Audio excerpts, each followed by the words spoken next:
Perkenalkan, nama saya Rehan Fatur Rahman Sudrajat dari Sistem Informasi Universitas Nasional, NPM 1970651-605.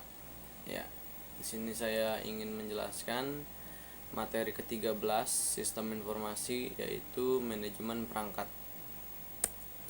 Lanjut saja ke materinya atau ringkasannya.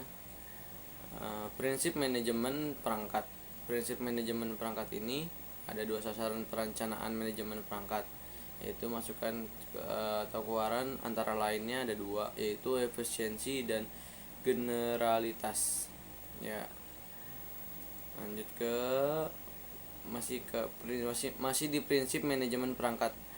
Masalah yang timbul dari prinsip manajemen perangkat itu ya yang ada tiga. Yang pertama, penanaman yang seragam.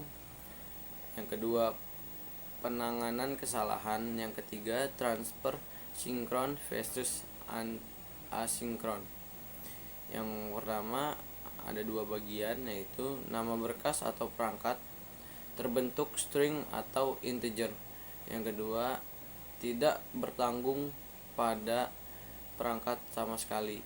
Itu yang penamaan yang seragam. Lanjut yang kedua, yang penanganan kesalahan. Ini ada satu, umumnya ditangani sedekat mungkin dengan perangkat keras. Lanjut ke tiga, yang transfer sinkron versus asinkron. Yang di sini tiga. Yang pertama, kebanyakan I atau O adalah sinkron. Yang kedua, proses mulai transfer dan mengabaikan untuk melakukan kerja lain sampai interupsi tiba. Lanjut ke program pemakaian. Sangat lebih mudah ditulis jika operasi masukkan atau pengeluaran berorientasi blok. Setelah perintah read, program kemudian ditunda secara otomatis. Lanjut ke masih ke tadi masalah-masalahnya. Di sini ada 4 ternyata. Yang keempat, shareable versus dedicate. Yang pertama, shareable itu dapat digunakan pada saat yang bersamaan, dan yang kedua, dedicated yaitu tidak bisa digunakan pada saat yang bersamaan adanya antrian. Lanjut ke hierarki manajemen perangkat, masukan atau keluaran. Yang pertama, interrupt handler, yaitu interupsi harus disembunyikan agar tidak terlihat rutin berikutnya. Lanjut ke device driver, di blok saat perintah M atau K diberikan dan menunggu instruksi. Lanjut ke ketiga, ketika interupsi terjadi, produser penanganan interupsi bekerja agar device drive keluar dari step bloknya. Lanjut ke nomor 2, sini ada dua bagian, ada 1 dan 2. Yang nomor 2-nya device driver. Yang pertama, semua kode bergantung perangkat ditempatkannya di device driver. Lanjut ke nomor 2-nya, tiap device driver menangani satu tipe atau satu kelas perangkat. Lanjut ketiganya, device driver bertugas menangani atau menerima permintaan abstrak perangkat lunak device independen di atasnya dan melakukan layanan sesuai permintaan. Dan di sini lanjut lagi ke mekanisme kerja device driver. Di sini ada saya rangkum jadi 3 aja ya. Yang pertama, menerjemahkan perintah abstrak menjadi perintah konkret. Yang keduanya, device driver melaporkan status operasi ke pemanggil. Yang ketiganya, setelah operasi selesai dilakukan perangkat, device driver memaksa status kesalahan yang terjadi. Lanjut ke 3, itu perangkat lunak device independent.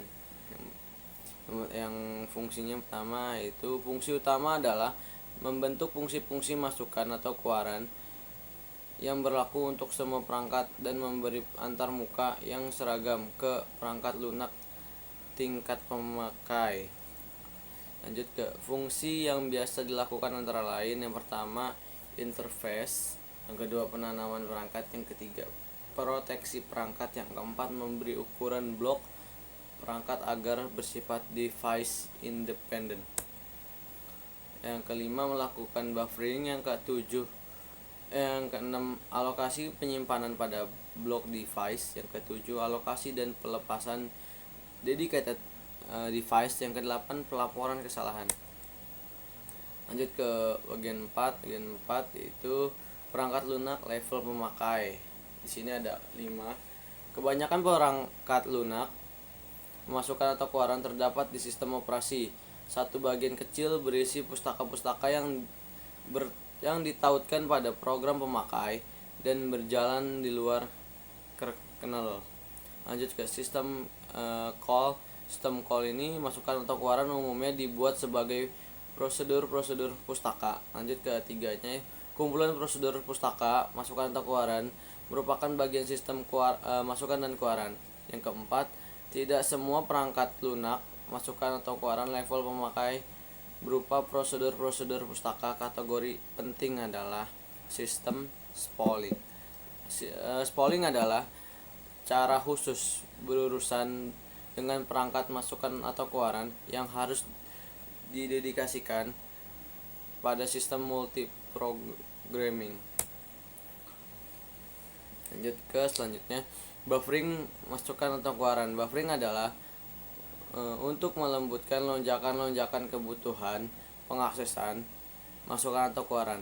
Lanjut ke tujuan buffering. Tujuan buffering adalah meningkatkan efisiensi sistem operasi dan kinerja proses. Lanjut ke terdapat beragam cara buffering antara lain. Single buffering adalah teknik ini paling sederhana. Lanjut ke ketika proses memberi perintah untuk perangkat masukan atau keluaran sistem operasi menyediakan buffer memori utama sistem untuk operasi. Lanjut ke untuk perangkat berorientasi blok. Transfer masukan dibuat ke buffer sistem. Ketika transfer selesai, proses pemindahan blok ke ruang pemakai dan segera meminta blok lain. Lanjut ke teknik ini disebut reading ahead atau anticipate input. Keunggulannya adalah meningkatkan kecepatan.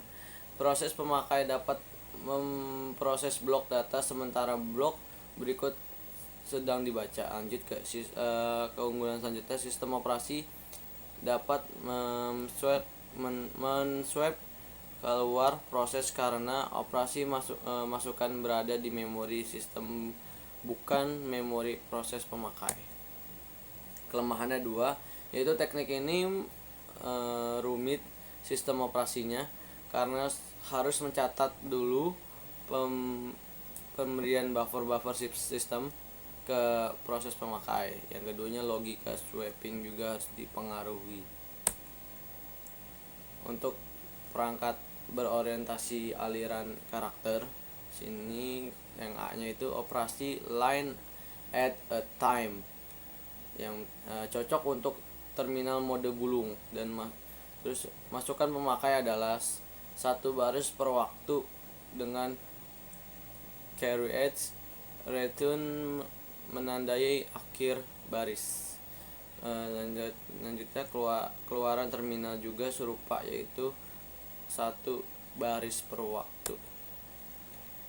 Yang B-nya operasi bait at a time digunakan untuk terminal mode form di mana tiap ketikan adalah penting dan untuk peripheral lain seperti sensor dan pengendali. Lanjut pada bait at a time, instruksi sistem operasi dan proses pemakai mengikuti model prosedur customer. Ya, lanjut ke model buffering. Double buffering. Di sini ada 2 karena double.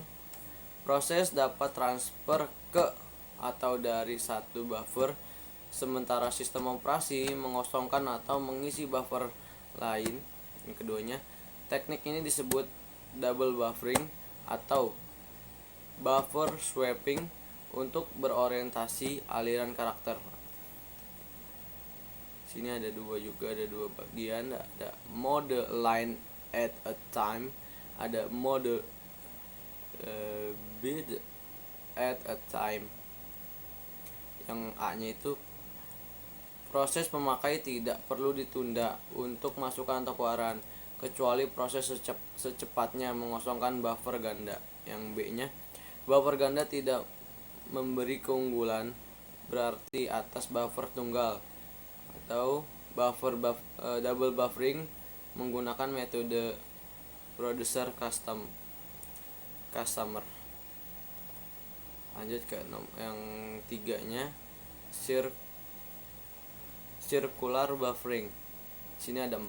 Yang pertama, double buffering tidak mencukupi jika proses melakukan operasi masukkan atau keluaran yang berurutan dengan cepat.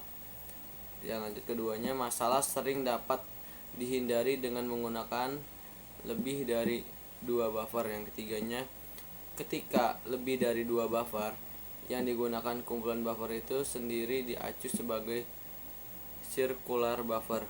Yang keempatnya, tiap buffer individu adalah satu unit di circular buffer. Ya, kurang lebihnya mohon maaf. Assalamualaikum warahmatullahi wabarakatuh.